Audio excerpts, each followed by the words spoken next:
नमस्कार प्यारे बच्चों, स्वागत है आप सबका आज की क्लास में। मैं हूं आपका हिंदी का शिक्षक ऋषि द्विवेदी और आज से हम लोग शुरू कर रहे हैं एक यात्रा, आपके अनिवार्य संस्कृत की यात्रा, संस्कृत के एक एक शब्द को सरल बनाने की यात्रा।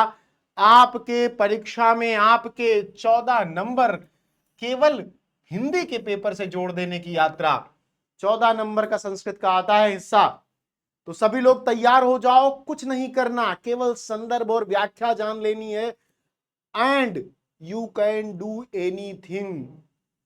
सारी भाषा पढ़ो ना, अंग्रेजी, हिंदी और संस्कृत भी।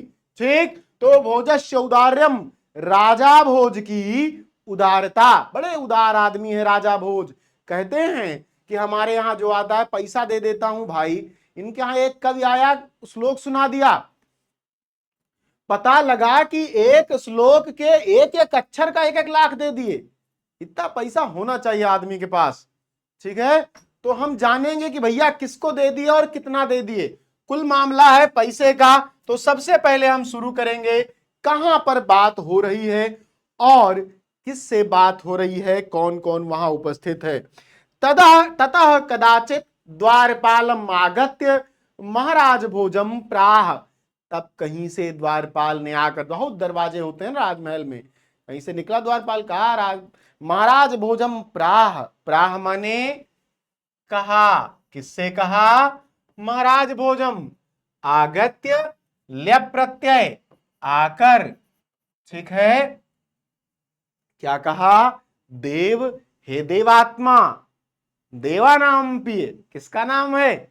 अशोक को उसके शिलालेखों में देवा नाम प्रिय बुलाया जाता था, देवताओं का प्रिय। ठीक, जरूरी नहीं है कि यह बात अशोक के लिए ही कही जाती रही हो, ये तो अभिलेख में मिल गया तो कह दिया गया, नहीं तो सभी राजाओं को राजा ही कहा जाता था, तो सबको देवा नाम प्रिय क्यों नहीं कहा जा सकता? पॉसिबल तो है ही दोस्तों। तो कहा देव, हे देवात्मा, देवताओं के प्रिय। कौपीनावशेषो विद्वान। कौपीनावशेषो, कौपीन अवशेषो, अवशेषो, कौपीन अवशेषो। कौपीन माने लंगोटी। क्या? लंगोटी। लंगोटी अवशेषो, केवल लंगोटी बची है जिस विद्वान के शरीर में। द्वार वर्तते, दरवाजे पर खड़ा है। हे राजन, एक विद्वान दरवाजे पर खड़ा है जिसके शरीर पर केवल लंगोटी ही बची है और कुछ नहीं है। अच्छा, एक बात और जान लो, ये बहुत बड़ी बात नहीं है जिस समय की चर्चा हो रही है, क्योंकि उस समय विद्वान लंगोटी पहने घूमा करते थे। गांव में आज भी जाओ, कच्छा पहने घूम रहे हैं बिल्कुल। उनको लग रहा है कि यही स्विट्जरलैंड है। अभी जाके समुद्र में बाथ लेनी है या फिर सन बाथ लेनी है, ठीक है, कच्छे पहने घूम रहे हैं। तो वैसे विद्वान आदमी घूम रहा था, लेकिन उसका कुछ दर्द था। तो द्वारपाल ने आकर राजा भोज से कहा कि हे राजन, हे देवात्मा राजन, कौपीनावशेषो विद्वान द्वारि वर्तते। केवल लंगोटी बची है शरीर पर, विद्वान है, दरवाजे पर खड़ा है। इति, ऐसा। राजा प्रवेशय इति प्राह। राजा ने क्या कहा? प्रवेशय, प्रवेश कराओ, लेके आओ। कौन है भाई? विद्वान है।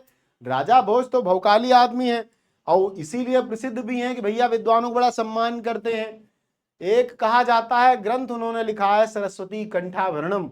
सरस्वती कंठाभरणम, नाम से ही समझ लो कि जिसके कंठ में सरस्वती का वास हो वही लिख सकता है सरस्वती कंठाभरणम। ठीक, अच्छा, वो ग्रंथ मैंने नहीं पढ़ा है, तो I am not going to comment on that topic. हम लोग यहीं से बात को आगे बढ़ाएंगे। राजा प्रवेश इति प्राह, राजा ने कहा प्रवेश कराओ। प्राह कहा, इति ऐसा, क्या प्रवेश है? प्रवेश कराओ। ततः प्रविष्टः, तब प्रवेश करके, ततः प्रविष्टः, तब प्रवेश करके, सह वह कवि ही भोजम आलोक्य। भोजम आलोक्य, भोजम आलोक्य। अगर आपको संस्कृत के अर्थ निकालने हैं तो मैं आपको एक मूल मंत्र देके जा रहा हूं, संधि सीख लो। क्या है कि संस्कृत में सूक्ति परंपरा बड़ी प्रचलित रही बहुत दिनों तक। तो जब व्याख्यात्मक परंपराएं प्रवेश करी तो उन्होंने भी सूक्तिपरक शब्दों को शामिल रखा और वे संधि यानी वर्णों के जोड़ने से बने शब्दों, क्योंकि छोटे हो जाते हैं शब्द, जैसे दो बड़े शब्द हैं उनको वर्णों से जोड़, देखिए समास अलग है, राजा का पुत्र राजपुत्र वो अलग सिद्धांत पर काम करता है। यहां पर वर्णों के जोड़ से दो बड़े शब्दों को छोटा थोड़ा बनाने की कोशिश की जाती है, थोड़ा छोटा।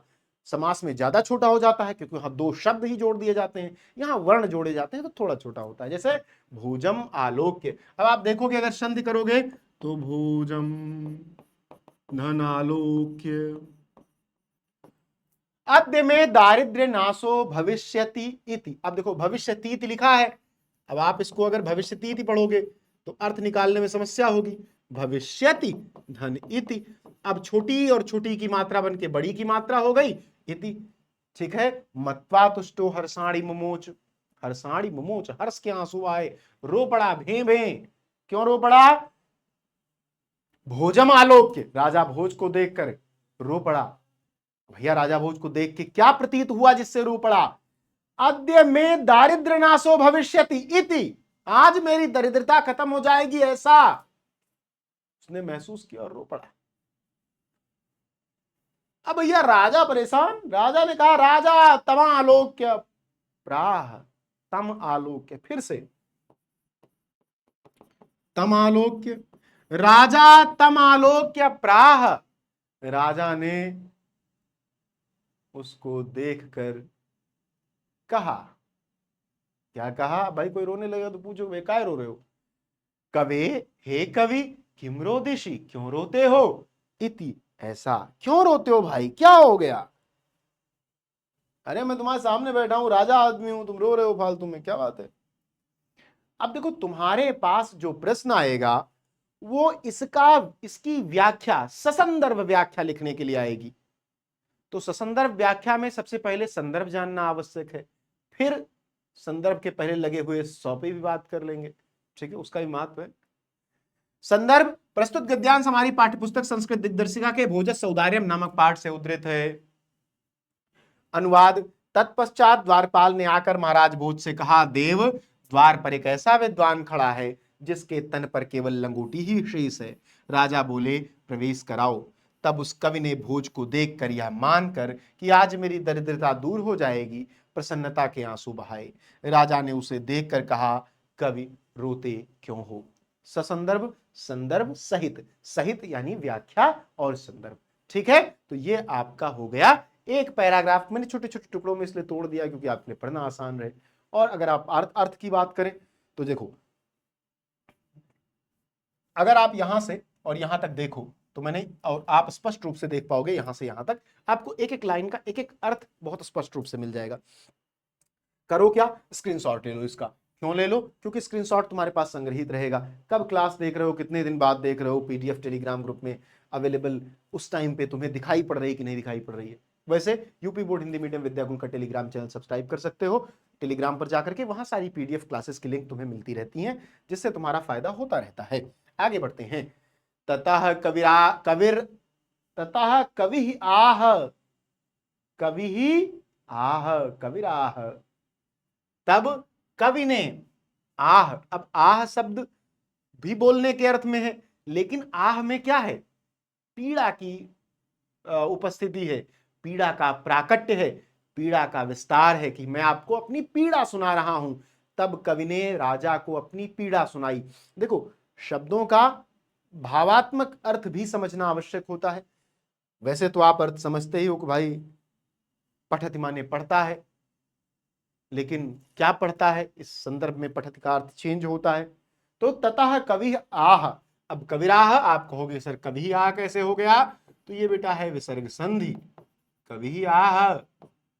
तब कवि ने आह किया, नहीं आह नहीं किया, तब कवि ने अपनी पीड़ा बताई। क्या पीड़ा बताई? अभी एक श्लोक आपके सामने लिखा हुआ है, उसके पहले एक और लाइन बोलते हैं कवि महोदय, कहते हैं, राजन हे राजन आकर्ण्य मद गृहम स्थितिम, कान लगाकर मेरी घर की स्थिति सुनो, मतलब ध्यान लगाकर। आकर्ण्य मतलब कान लगाकर, ध्यान लगाकर, कान को मेरे पास लाकर, कान को मेरे मुंह में देकर। क्या मतलब है? आकर्ण मतलब ध्यान पूर्वक, भावार्थ समझो, ठीक है। कभी कभी एग्जैक्ट अर्थ पर नहीं जाना चाहिए, शब्द के एग्जैक्ट अर्थ नहीं होते, भाषाओं में सिनोनिमस अर्थ होते हैं। जैसे हॉर्स की हिंदी नहीं है घोड़ा, हॉर्स का सिनोनिमस है घोड़ा। अंदर समझो, ट्रांसलेशन नहीं समझना है। ट्रांसलेशन मतलब अनुवाद नहीं होता भाषा का, भाषा सिनोनिमसली अपने काम को आगे बढ़ाती है। मैंने दिन कहा, कहीं पे उसे डे कहा जाता है। हम दोनों लोग पास आए, मैंने उसके डे के पैरेलल अपना दिन रख दिया।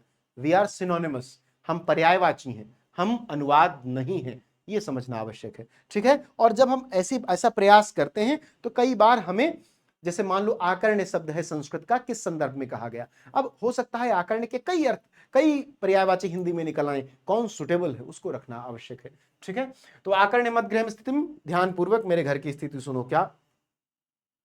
अये लाजानुच्चै पथि वचन माकर्ण गृहिणी शिशौ कर्णौ यत्नात् सुपिहितवती दीनवदना मयि क्षीणोपाये यत्कृतं दृशावश्रुबहुले तदन्तः शल्यं मे त्वमसि पुनरुद्धर्तुमुचितः।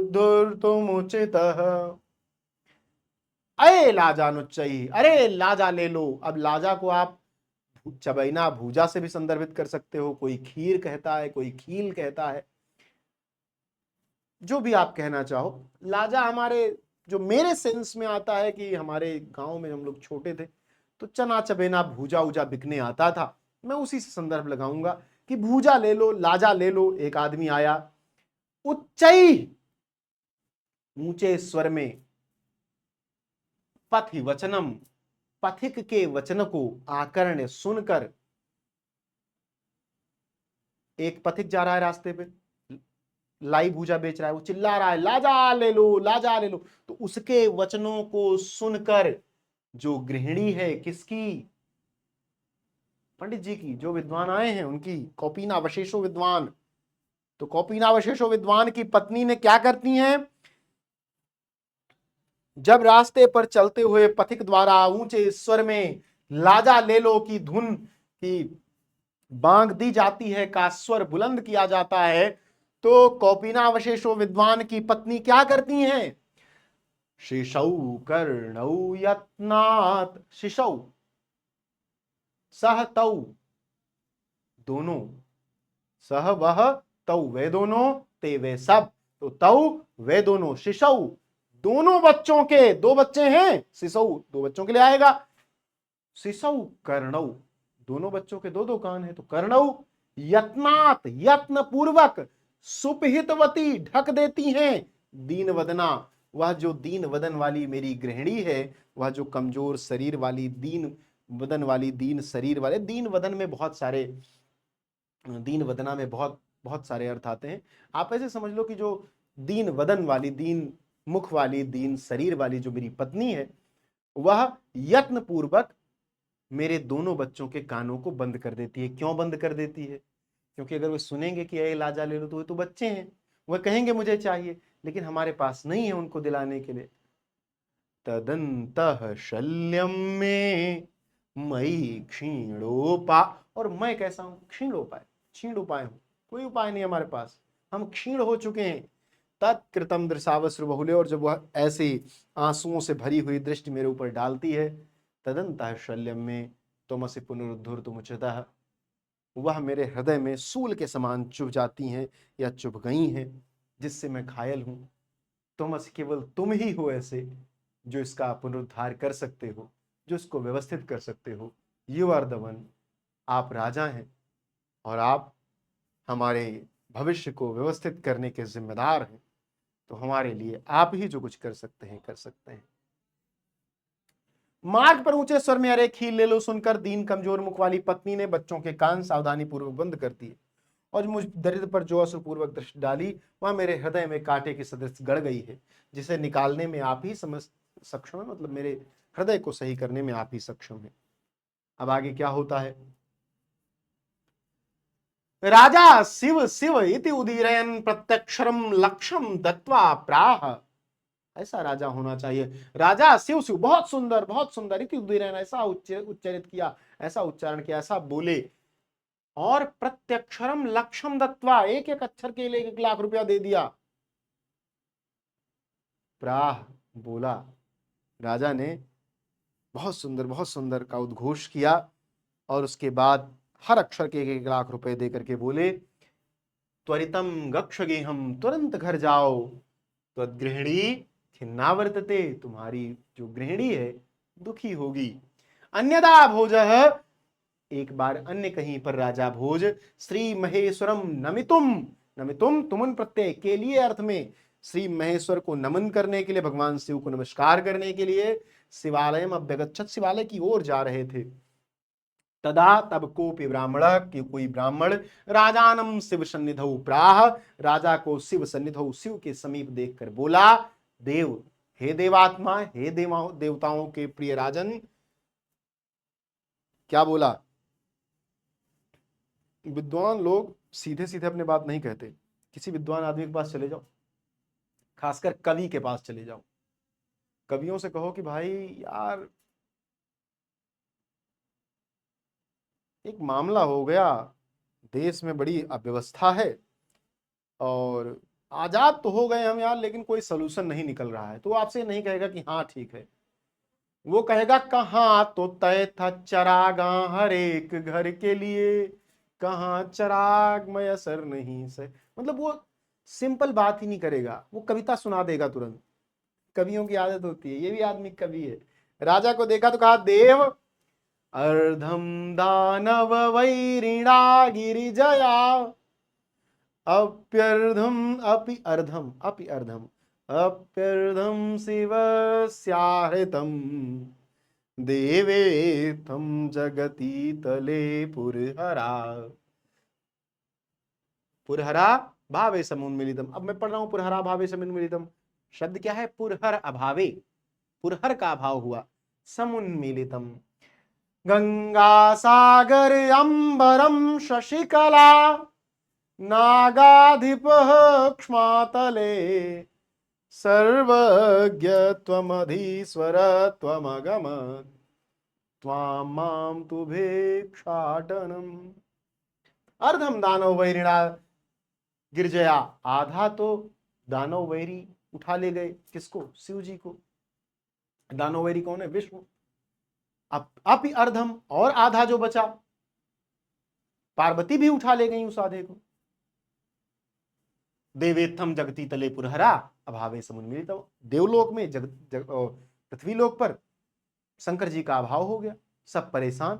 अब भैया जब शंकर जी का अभाव हो जाएगा तो शंकर जी के साथ जो लोग रहते हैं वो कहां जाएंगे बेचारे? उनको तो अपना घर खोजना पड़ेगा।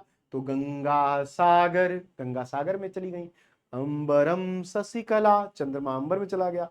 नागाधिप क्ष्मातले, और नागराज पृथ्वी के नीचे पाताल लोक में चले गए।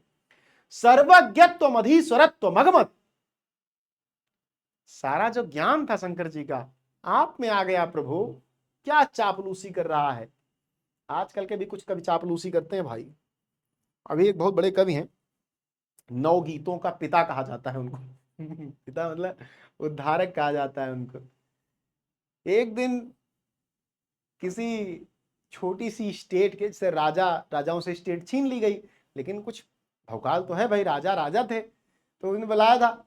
तो उन्होंने कहा कि हमेशा इस उसको क्या कहते हैं, राजाओं का जो होता है, जो राजा जहां बैठते हैं परिसर में, हाँ हमेशा इस मतलब पता नहीं कुछ ऐसा शब्द इस्तेमाल किया कि इनके बीच आकर के बड़ा अच्छा मैं धन्य हो जाता हूँ। हम कहा ससुर, तुम लोकतंत्र बचाओगे? तुम राजा के चरणों में पड़े हुए भिखमंगई कर रहे हो। तो ऐसे सब कवि होते हैं, वो गजब चापलूसी करते हैं। और देखो भाई, चापलूसी सबको अच्छी लगती है। कोई तुम्हारी तारीफ करेगा तो नहीं अच्छा लगेगा? लगेगा ही, खुश हो ही जाओगे। थोड़ा सा 10 रुपया दे देने में क्या जाएगा? भाई तारीफ कर रहा है, तारीफ किसको बुरी लगती है? लेकिन जो कर रहा है उसके जमीर पर प्रश्न है ना। तुम तो अपने आप को साहित्य का झंडाबरदार कहते थे मसाल लेके चल रहा हूं, ओलंपिक की मिसालें लेके दौड़ जाऊंगा, सागर पार कर जाऊंगा। अब फिर तुम दरबार में, हाँ, इस दरबार में आकर के मुझे हमेशा आनंद मिलता है, दरबार में आकर के। अब मैंने उस पर टिप्पणी कर दी कि कवियों को आज भी दरबार ही पसंद है, वो लोकतंत्र का टेस्ट नहीं चख पाए, ब्लॉक कर दिया भाई साहब। खैर वो तो अलग बात। तो सर्वज्ञत्वम अधीश्वरत्वम अगमत् त्वां माम तु भिक्षाटनम, सर्वज्ञत्वम अधीश्वरत्वम अगमत्, सारा ज्ञान सर्वज्ञता जो थी वो तुम में आ गई, आप में आ गई प्रभु। और माम तो भिक्षाटनम, मुझ में क्या आया, जो शिव जी इधर उधर घुमा करते थे वो मुझ में आ गया, मैं भिक्षा मांगता हूं। राजा तुष्ट, राजा संतुष्ट हो गए। तस्मई प्रत्यक्षरम लक्ष्यम ददौ, उनको भी तुरंत हर अक्षर के लिए 1,00,000 रुपया दे दिया। एक लाइन देख लो, एक दो, मोटा मोटी गिन रहा हूं, मात्रा के आधार पर नहीं। 1 2 3 4 5 6 7 8 9 10 11 12 13 14 15 16 17 18 19 20, एक लाइन का 20 लाख होता है। एक लाइन का 20 लाख, ठीक है, 4 लाइन है, एवरेज निकाल लें, मैं इसको 18 कर देता हूं, ठीक, 1872। देखो भाई मेरी मैथ सही नहीं है तो 72 लिख देता हूं, ठीक, 72 लाख रुपया एक श्लोक का मिल गया।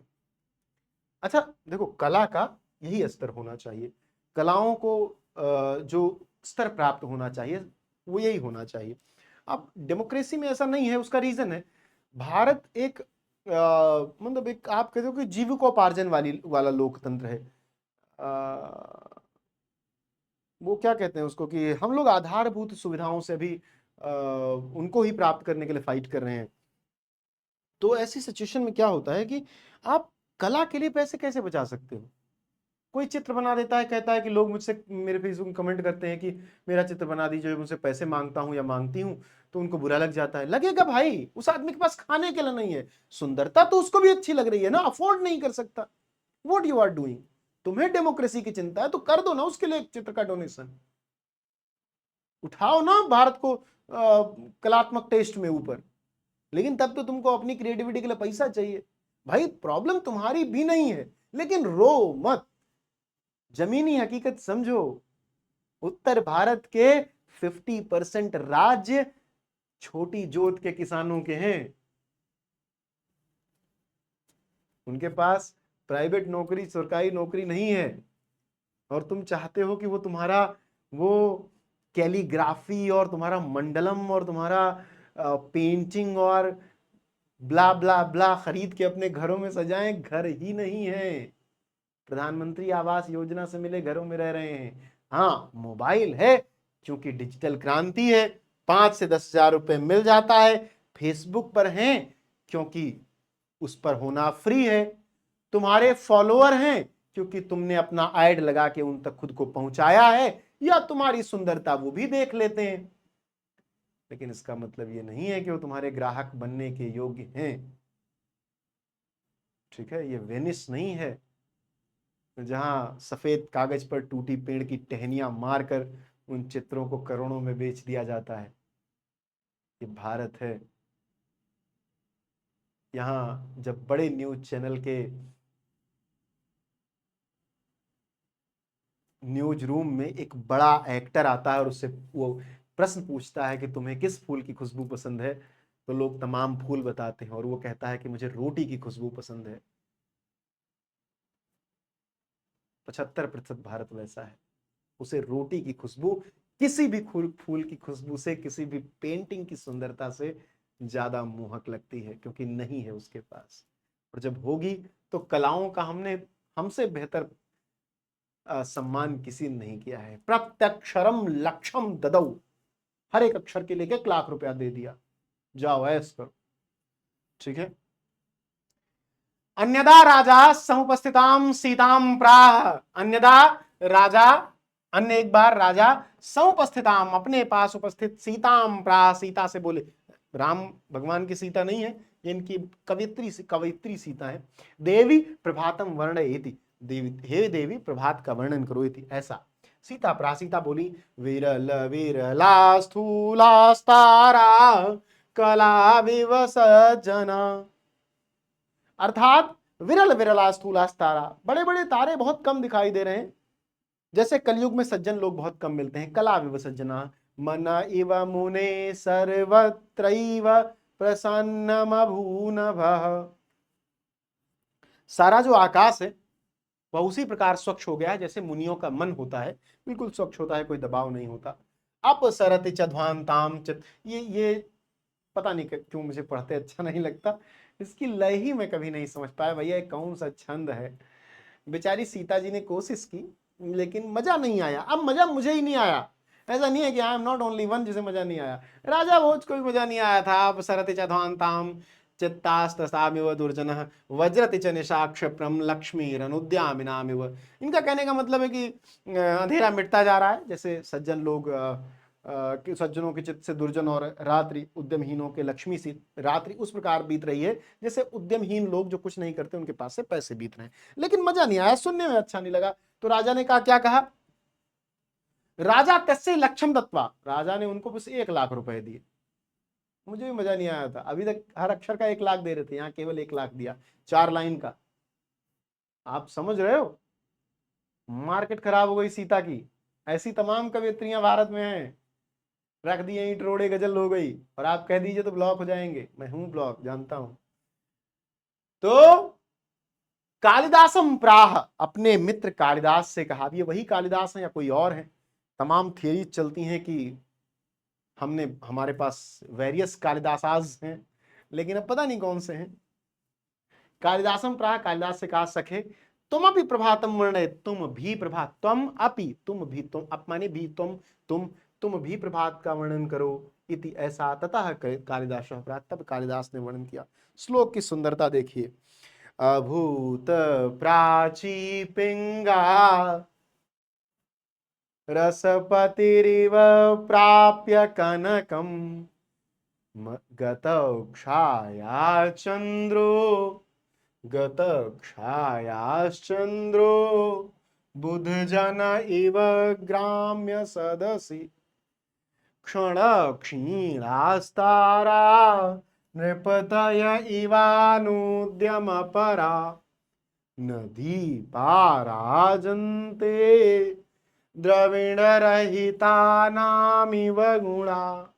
राजा अतितृष्ट तस्मयी प्रत्यक्षरम, अति तुष्ट होना चाहिए, तृष्ट नहीं तुष्ट, पर तस्मयी प्रत्यक्षरम लक्षण दो, राजा उन पर भी खुश हो गए और हर एक अक्षर के लिए 1-1 लाख रुपए दे दिए।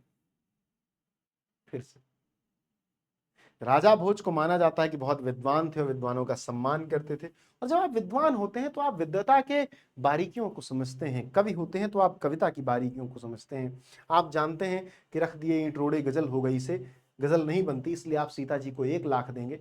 अब कालिदास को या दोनों विद्वानों को, भले ही पहला विद्वान अपने घर की स्थिति सुना रहा था कि अये लाजानुच्चयी पथिवचन मां करणे गृहिणी सिसौ कर्णौ यत्नात् सुपहितवती दीन वदना।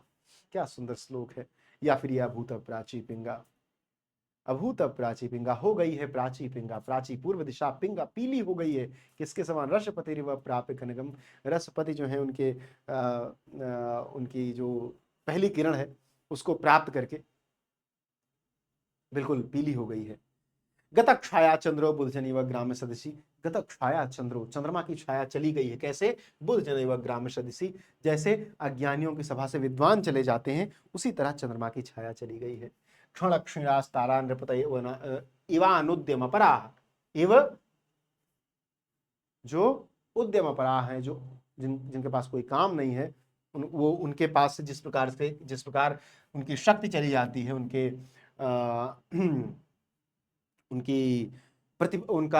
प्रसिद्धि चली जाती है, शक्ति चली जाती है, धन चला जाता है, ऐसे राजा जो अपने प्रजा के लिए, अपने विस्तार के लिए कुछ नहीं करते या अपने क्षेत्र के लिए कुछ नहीं करते, जिस प्रकार उनकी प्रसिद्धि समाप्त हो जाती है उसी प्रकार तारा भी समाप्त हो रहे हैं।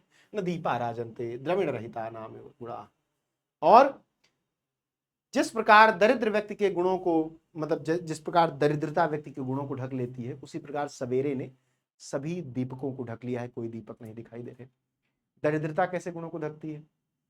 आप करोड़पति हैं, आप रोड पे 2 बोतल शराब लेके रोज पीते हैं, आपको सम्मान की नजर से देखेगा ये देश। ऐसे ही हमारा समाज है। यहां लिबास की कीमत है आदमी की नहीं, मुझे गिलास बढ़ा दे, शराब कम कर दे।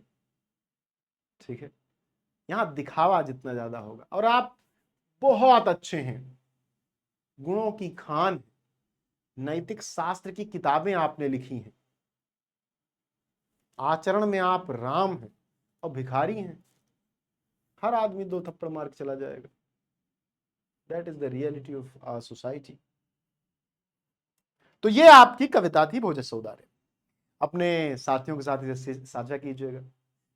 पाठ कैसा लगा बताइएगा, श्लोकों के अर्थ पर ध्यान दीजिएगा, संदर्भ समझिएगा, शब्द ना समझ में आए कमेंट सेक्शन में लिखिएगा, मैं देखूंगा, कोई शब्द आपको ना समझ में आए तो उसका अर्थ बताऊंगा। बाकी कैसी परेशानियां आपको आपकी पढ़ाई में आ रही हैं उसे बताइएगा। यदि आप नए हैं तो चैनल को सब्सक्राइब कर लीजिएगा। बने रहिए हमारे साथ, मिलते रहेंगे। बहुत बहुत धन्यवाद।